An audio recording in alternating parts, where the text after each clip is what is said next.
네, 오늘은 사도행전 2장 1절로 13절 말씀을 중심으로 성령님의 강림이라는 제목으로 함께 나누고자 합니다.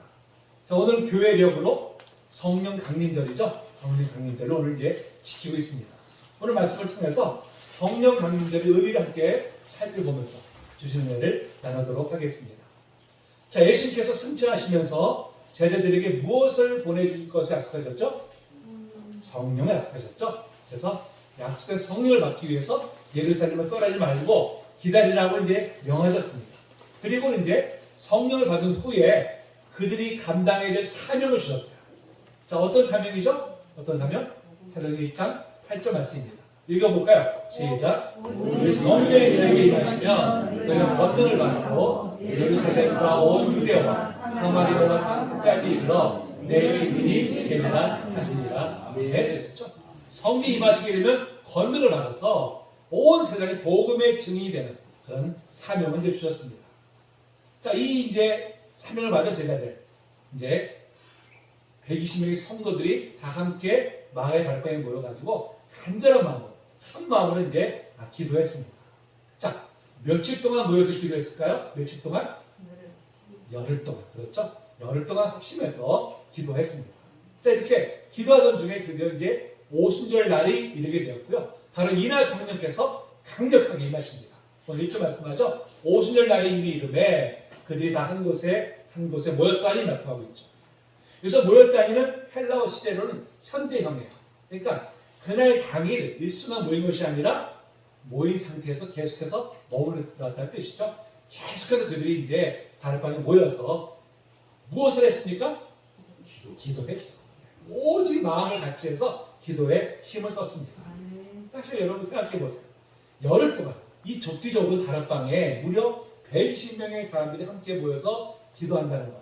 이건 영원에 정말 어려운 일이죠. 그 협소한 장소에 많은 사람들이 모인다는 것이 얼마나 힘든 일입니까? 더더군다나 그 좁은 장소에 남녀가 함께 모였잖아요. 남녀가 함께 모여서 기도한다는 것은 정말 어려운 일입니다.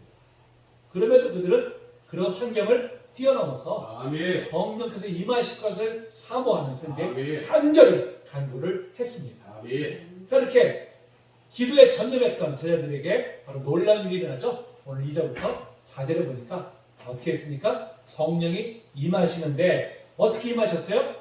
강한 바람이 부는 것 같은 소리와 함께 마치 굴이 혀가 갈라지듯이 하는 그런 모양으로 성령께서 임하셨습니다. 자, 성령께서 임하시니까 나타나는 현상이 뭐였어요? 나타나는 현상이 다른 언어, 바로 방언으로 이제는 말하기 이제 시작을 한 것이죠. 그런데 여기서 말하는 방언은 듣는 사람이 알아듣지 못하는 그런 말이 아니죠. 자, 말하는 사람은 지금 아람어로 말하고 있어요. 아람어로. 그 당시 팔레스타인 지방에 쓰던 언어가 아람어였었습니다. 그런데 듣는 사람은 어떻게 들어요? 다 자기네 나라의 말로 듣는 거예요. 동시통역. 제가 지금 한국어를 말하고 있는데 우리 성도님들이 다 영어로 알아듣고 있는 거예요. 영어로. 너무나 신기한 일이죠? 너무나 놀라운 일인데요. 그러니까 7절 8절에서 다른 이제 듣는 사람들이 얘기하죠. 야, 이 사람들이 다 갈릴 사람인데 아니 우리가 난 곳, 우리의 출생지에 그 나라의 언어로 다 지금 우리가 알아듣고 있는데 도대체 이게 어쩐 일이냐? 놀란 것이죠, 당연히. 지금도 이런 일이 나면 얼마나 좋겠습니까? 예, 언어 굳이 배울 필요도 별로 노력할 필요가 없죠. 근데 아마 지금까지 과학기술이 발달하게 되면 아마 얼마 못 가서 그런 일이 아마 실제로 일어날 것으로 그렇게 보여집니다. 자, 하여튼 성령이 임하시니까 언어의 통일이 일어나게 된 것이죠. 원래 사람들은 모두가 다 같은 언어로 사용했었습니다. 이제 같은 언어로 사용하니까 마음을 같이 하는 것도 그만큼 용이하죠, 사실은. 근데 그 한 마음으로 그들은 하나님을 공경하기는커녕 오히려 하나님 없는 그런 세상을 그들이 이제 꿈꿨었습니다. 그러니까 하나님께서 이제 그들 언어를 이제 풀어버리셨죠. 그때부터 이제 언어가 달라지게 된 것입니다. 자, 이것을 이제 창세기 11장 6절로 8절에서 말씀하고 있죠. 자, 한 절씩 교도가 마지막 절 하겠습니다. 여호와께서 이르시되 이 무리가 한 족속이 언어가 하나이므로 이같이 시작하였으니 이후로는 그가 하고자 하는 일을 막을 수 없으리로다. 우리가 그들의 언어를 공격하게 하여 기술입니다. 여호와께서 거기서 그들을 온 지면에 흩으셨으므로 그들이 그 도시를 건설하기를 그쳤더라. 근데 이제 언어가 달라지니까 서로 소통하기가 어렵죠. 그러니까 한 마음으로 모으기가 어려우니까 어떤 일을 행할 수가 없었던 것입니다. 자, 이런 분열의 역사가 너무나 오랜 세월에 동안 지나갔었는데 성령이 임하시니까 이제는 서로 소통하는 그런 역사가 이제 일어나게 된 것이죠. 자, 이때 방언을 한 말이 무엇이라고 했습니까? 오늘 11절에 보니까 우리가 다 우리의 언어로 하나님의 큰 일을 행함을 듣는도다 이렇게 말하고 있죠. 저희들이 말하는 언어가 다 각 나라의 언어로 다 들려지는 것이죠. 근데 무엇을 말했습니까? 하나님의 큰 일, 곧 복음을 전한 것이죠. 자, 이렇게 성령이 임하시니까요, 사도들을 비롯한 제자들은 완전히 새로운 사람이 되었습니다. 그동안 다락방에서 두려워 떨면서 숨죽여 지냈던 그들이 이제는 다락방 문을 활짝 열고 세상에 나와서 예수 그리스도를 담대하게 이제 증거하기 시작했죠. 아멘. 자, 무엇을 증거했을까요? 무엇을? 자, 십자가에 달려 죽으신 저 예수님이 바로 죽음의 권세를 깨뜨리고 다시 부활하셨습니다. 그리고 하늘에 오르사 하나님 보좌 우편에 앉아 계셔서 아멘. 이제 온 인류를 통치하시는 바로 통치자가 되셨음을 증언했습니다. 아멘. 또 예수님만이 영원한 생명이 이르게 하는 유일한 길이요 진리요 생명이 되심을 아멘. 이제 담대하게 증거를 했습니다. 아멘. 자, 이 두려움에 덜덜 떨었던 그들이 이제는 죽었어요. 과거에 그들은. 그리고 이제는 죽음도 두려워하지 않는 새로운 담대한 사람으로 이제 거듭나게 된 것이죠. 부활하신 예수를 만나니까 그 성령이 임하고 나니까 완전히 새로운 사람으로 변모가 된 것입니다. 자, 이때부터 이제 온 세상에 복음이 전파되기 시작해서 교회가 이제 세워지게 되었어요. 아멘. 그래서 이제 이 오순절 성령 강림 사건을 우리가 교회의 탄생 사건이다 이렇게 말하죠. 다른 말로 표현하면 오순절이야말로 교회의 생일이다 이렇게 이제 말할 수가 있습니다. 만약에 오순절 성령 강림 사건이 없었다면 어떻게 됐을까요? 어떤 일이 벌어졌을까요? 쟤들은 여전히 두려움에 있었을 것이고 뿔뿔이 다 흩어지고 말았을 것입니다. 결과적으로 교회도 탄생하지도 못했고 오늘날 기독교는 존재하지도 못했을 것입니다. 그런 면에서 이 오순절 성령 강림 사건은 교회사적으로 정말 큰 의미가 있는 사건이다 이렇게 우리가 이제 정의할 수가 있는 것이죠. 자, 그런데 하나님께서 많고 많은 날들 중에 왜 하필이면 오순절에 이 일을 행하셨을까요? 오순절. 자, 하나님께서 모든 것을 다 하나님의 섭리 가운데 이끌어 가십니다. 아멘. 하나님의 일을 우리가 볼 때는 우연인 것 같아도 하나님의 치밀한 계획하에 모든 것을 다 이루어 나가신 줄 우리 분명히 믿습니다. 그런 의미에서 이 성령 강림 사건을 오순절에 있게 하신 것도 하나님의 크신 뜻이 분명히 있는 것이다. 자, 예수님께서 십자가에 처형당하셨을 때가 무슨 절기였습니까? 네? 6월절이죠, 6월절. 그럼 왜 6월절에 이런 일이 일어났을까요? 6월절. 자, 6월절은 알다시피 애굽에 노예로 있었던 이스라엘 백성들이 구원받은 사건을 기념하는 절기죠. 그것이 바로 6월절입니다. 그러니까 예수님을 6월절에 십자가에 달려 죽게 하심은 그 죽으심이 한 개인의 단 죽음이 아니라 바로 온 인류를 구원하시기 위한 대속적 죽음인 것을 알게 하기 위해서. 아멘. 그래서 바로 6월절에 이제 십자가에 달려 죽게 하신 것이죠. 마찬가지로 오순절에 성령 강림 사건이 일어난 것도 결코 우연이 아니라 하나님의 기쁜 뜻이 담겨져 있는 것입니다. 아멘. 자, 오순절은 구약 성경에서 다른 말로 표현하면 뭐라고 표현하죠? 오순절. 제가 요새 주일에 오후 예배 때 계속해서 말씀드렸는데 7.7절. 그렇죠? 7.7절이라고 하잖아요. 7주가 7번 지난 날 해서 7.7절 이렇게 우리가 이제 표현을 하죠. 자, 이 7절은 뭐라고 했었습니까? 그때 첫 열매를 수확하고서 감사로 드리는 절기. 그게 바로 이제 7.7절, 바로 이제 오순절이라고 말씀을 드렸어요.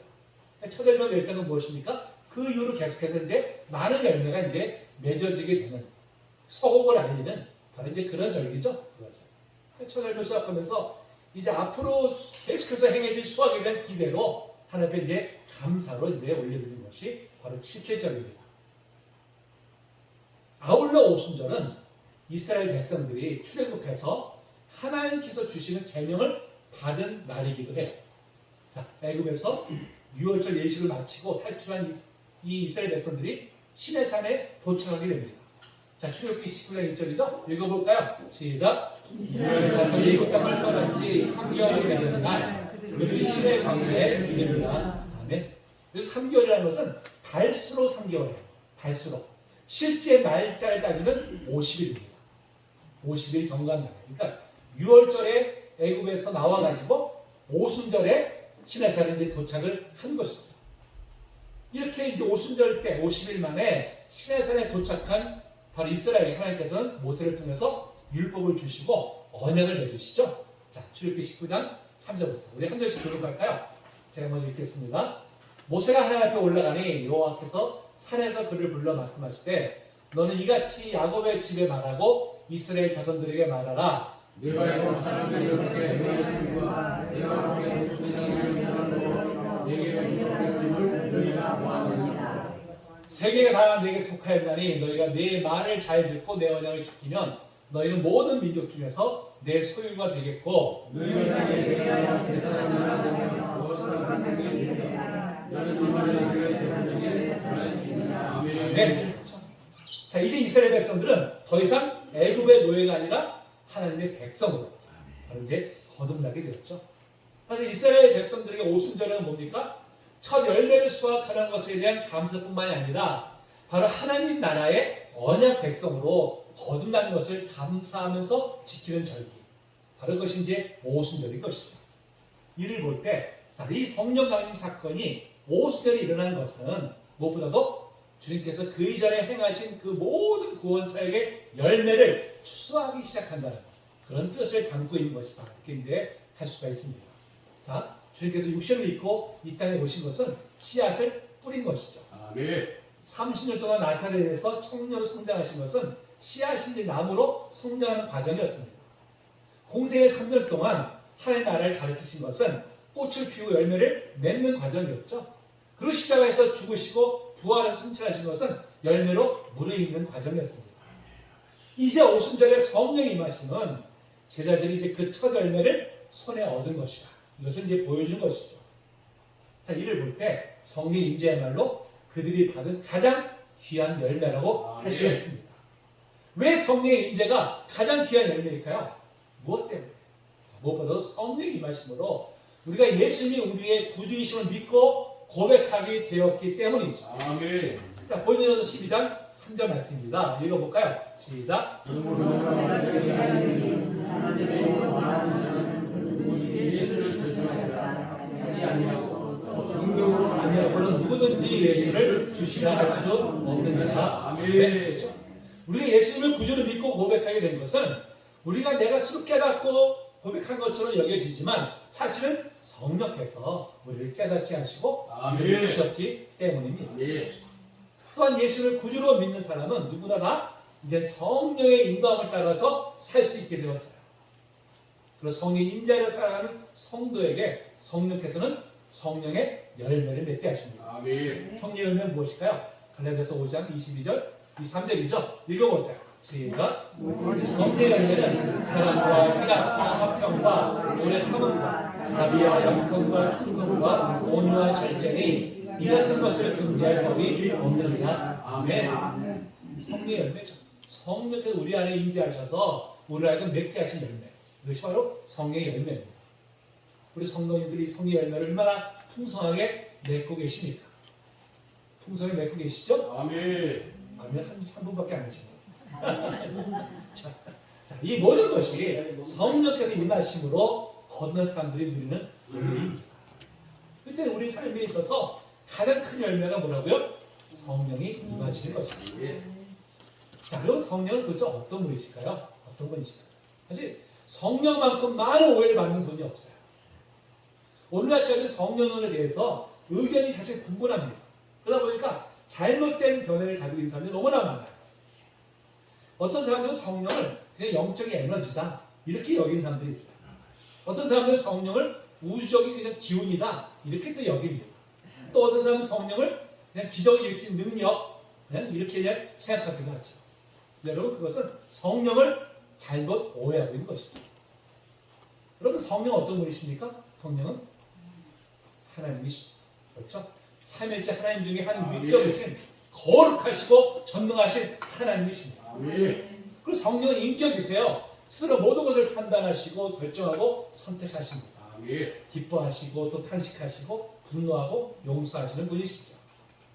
성령이 이 땅에 하나님의 뜻을 이루신 일을 직접 행하시면서 교회를 세우시고 또 예수 그리스도께서 이루신 구원 사역을 완성하는 일을 지금도 여전히 행하고 계십니다.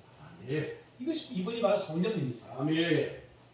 예전에 기도원이나 이렇게 부흥 집회 가면은 그걸 인도하시는 분들 중에 마치 그 무협 영화에서 장풍을 손에서 나오게 하는 것처럼 자기 손에서 막 성령이 나가는 것 같은 이런 행동하는 분들이 있어요. 성령 받아라!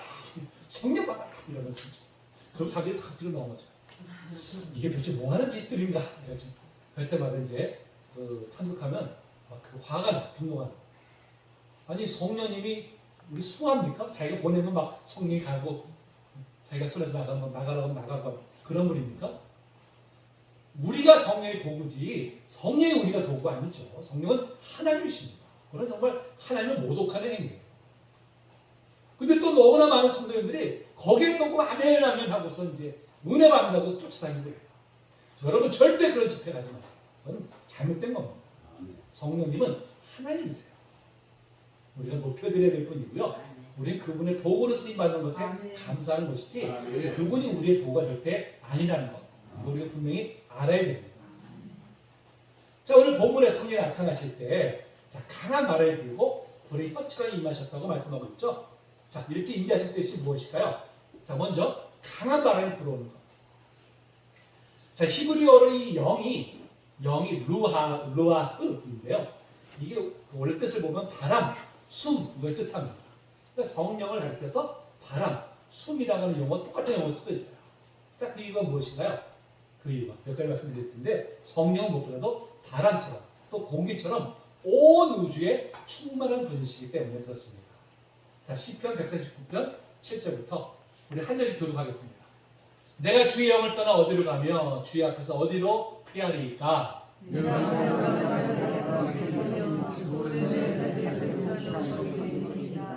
내가 새벽 날개를 치며 바다 끝에 가서 거주할지라도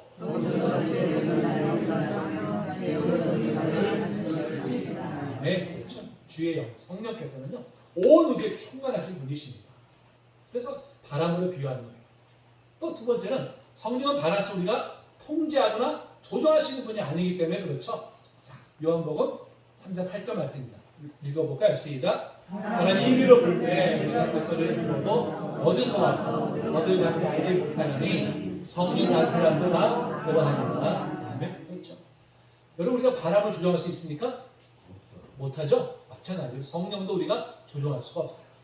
그럴 수도 없고 또 그렇게 하려고 해서도 안 됩니다. 왜요? 성령은 하나님이시기 때문에. 자, 바다에서 배가 바람에게 자신을 맡기듯이 우리도 성령의 역사에 우리 자신을 맡겨야 됩니다. 그러니까 성령께서 자신 스스로의 판단대로 움직이시는 분이시지 인간에게 조정되는 분이 결코 아니에요. 우리가 그분께 맡게 되는 것이죠. 세 번째는 무엇보다 성령은 바로 공기처럼 생명력의 원천이 되시는 분이십니다. 자, 창세기 2장 말씀하죠. 여호와 하나님이 땅의 흙으로 사람을 지으시고 생기를 그 코에 불어넣으시니 사람이 생명이 되리라 했어요. 하나님께서 흙으로 아담을 만드시고 난 후에 생기를 그 코에 불어넣으시니까 비로소 생명의 존재가 되었습니다. 여기서 이 생기가 히브리어로 루아흐, 바로 성령이세요. 생명이 없는 흙덩어리에 성령이 들어가시니까 비로소 살아있는 생명체가 된 것입니다. 자, 에스겔서 30장에 보면 유명한 마른 뼈 이야기가 기록되어 있죠. 마른 뼈 이야기. 하나님께서 에스겔 선지자에게 골짜기 가득한 마른 뼈에 명령을 내리게 하시죠. 그래서 흩어졌던 마른 뼈들이 서로 막 맞춰지고 힘줄이 생기고 살이 오르면서 가죽이 덮어지게 됩니다. 사람의 모양이 갖추게 된 것이죠. 근데 아직 그 속에 생명이 없었어요. 하나님께서 에스겔에게 다시 명령하시죠. 어떻게 명령하실까요?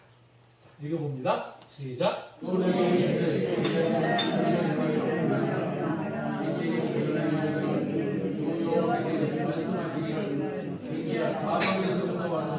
이 죽음을 당한 자에게 부어서 살아나게 하라 하셨다 하라. 아멘. 이 말씀 생기가 그들에게 들어가자 이들이 곧 살아나서 큰 군대를 이루게 됩니다. 이 생기가 뭘 가리키는 것이죠? 성령을 가리키는 것이죠. 비록 사람의 모습은 갖추었을지라도 성령이 그 안에 계시지 않으면 참된 생명이 아닌 것이죠. 성령이 그 안에 들어가시니까 비로소 생명이 있는 존재로 거듭나게 되는 것입니다. 그래서 성령이 없는 사람은 겉으로는 살아있는 것 같지만 실은 영적으로는 죽은 존재죠. 성령이 계셔야만이 살아있는 존재가 되는 것입니다. 자, 또 불의 혀와 같은 모습 나타났죠. 불의 혀와 같은 모습. 자, 불은 어떤 기능을 가지고 있을까요? 성경에서 보면 이 불은 정결케 하는 기능을 가지고 있어요. 이스라엘 백성들이 이제 전쟁에 나가서 이제 전쟁에서 싸우고 돌아올 때 전리품을 가지고 들어오잖아요. 그때 특별히 금속류들을 정결케 하기 위해서 불을 반드시 통과하게 했습니다. 자, 이 말씀 읽어볼까요? 시작. 불에 견딜 만한 모든 물건은 불을 칠하게 하라. 이러하면 깨끗하려니와 다만 정결하게 하는 물로 그것을 깨끗하게 할 것이며 불에 견디지 못할 모든 것은 물을 칠하게 할 것입니다. 아멘. 이를 볼 때 성령의 불책이 마셨다는 것은 뭘 말합니까? 성령께서 우리의 죄를 정결케 하시는 사역을 행하심을 이를 통해서 우리에게 이제 보여주고 있는 것입니다. 자, 그렇다면 성령은 그러면 누구에게 임하실까요? 누구에게?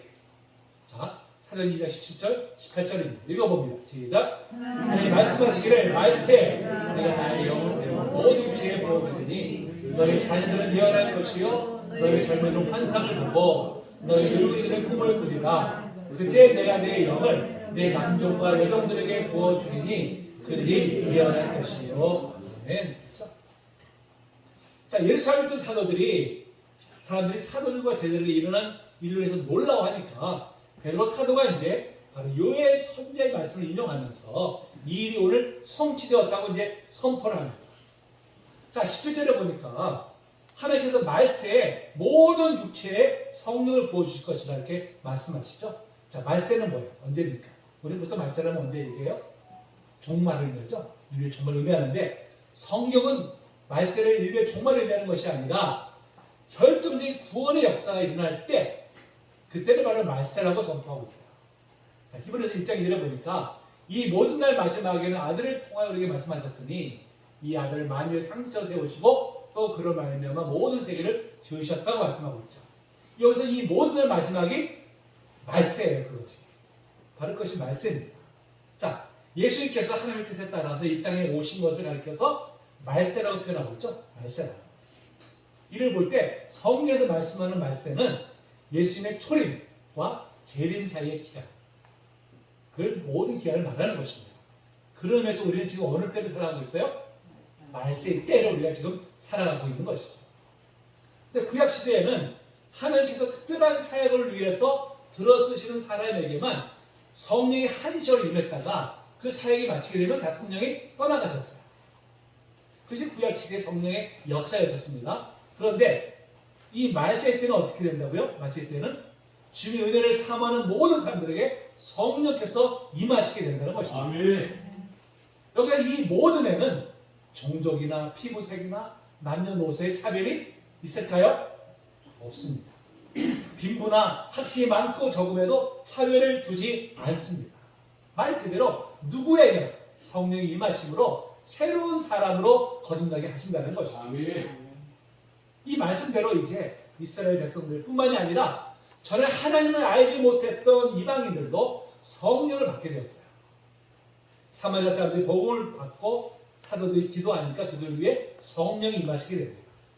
로마의 백부장이었던 고넬료에게 베드로가 말씀을 전하니까 성령이 임하시는 사건이 일어나게 되죠.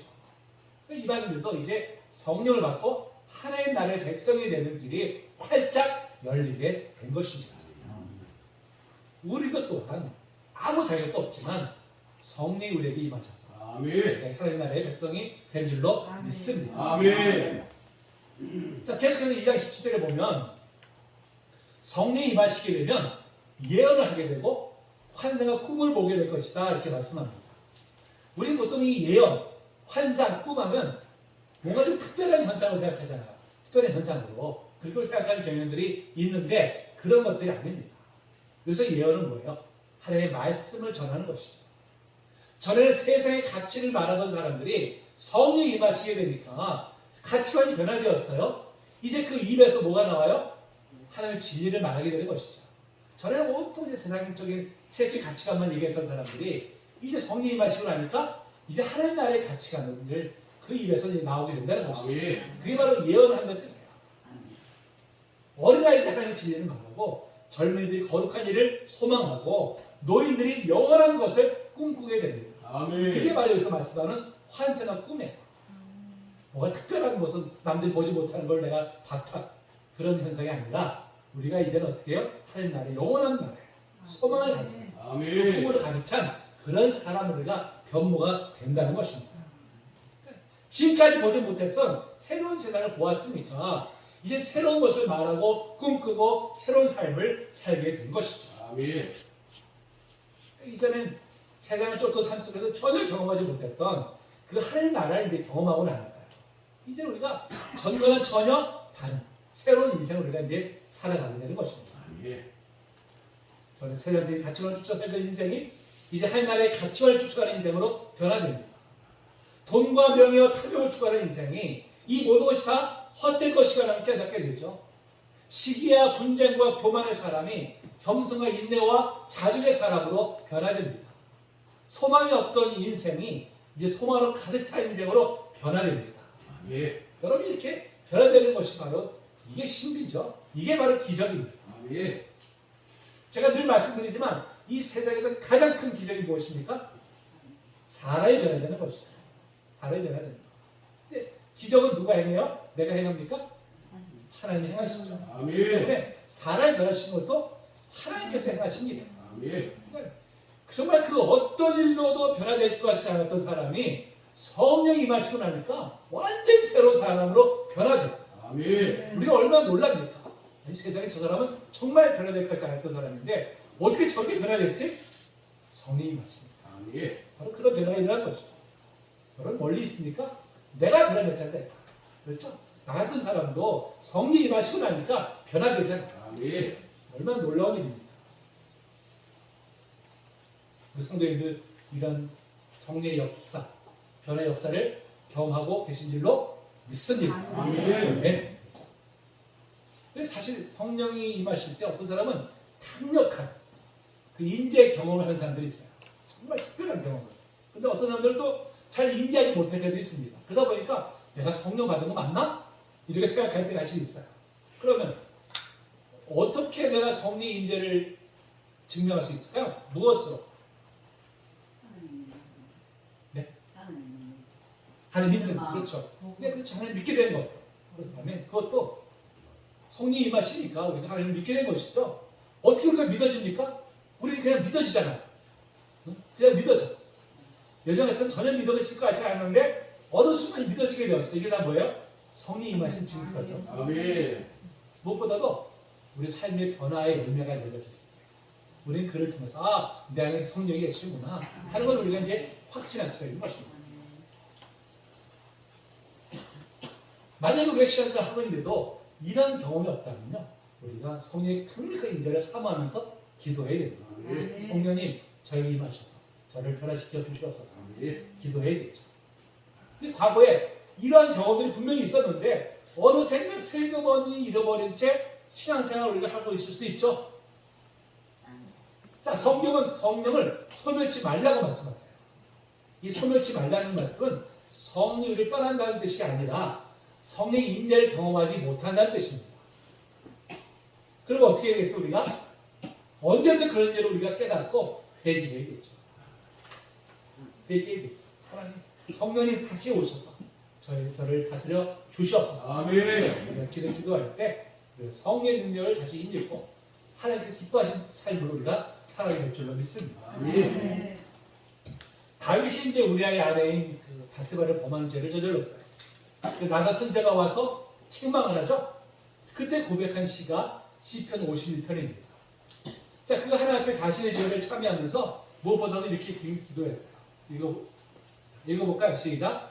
나를 주 앞에서 쫓아내지 마시며 주의 성령을 내게서 거두지 마소서. 다윗이 그 무엇보다도 가장 두려워한 게 뭐였어요? 성령이 떠나가신 것이었어요. 왜 그걸 두려워했습니까? 성령이 떠나가신 것을 하나님 떠나가는 거죠. 하나님과 관계가 단절되는 것이죠. 그럼 어떻게 될까요? 그 신령 안에 이제 누가 올까요? 마귀가 오는 것이죠. 악한 영이 와가지고 자리 잡는 것입니다. 그럼 어떻게 돼요? 이제는 하나님 뜻대로 사는 것이 아니라 악한 영이 이끄는 대로 살아갈 수밖에 없는 거예요. 비참한 존재가 되는 것이죠.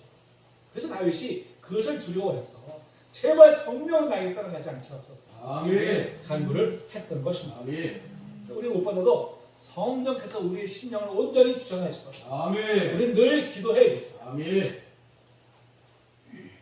그럴 때 우리가 삶 속에서 날마다 성령의 임재와 인도하심을 경험하게 될 줄 믿습니다. 아멘. 그러니까 성령의 임재하시면 우리가 권능을 받고 복음의 증인이 됩니다. 아멘. 여러분, 복음의 증인이 되기 위해서는 무엇보다도 먼저 우리의 가치관이 변화되어야 되겠죠. 우리의 삶이 변화되어야 되겠죠. 아멘.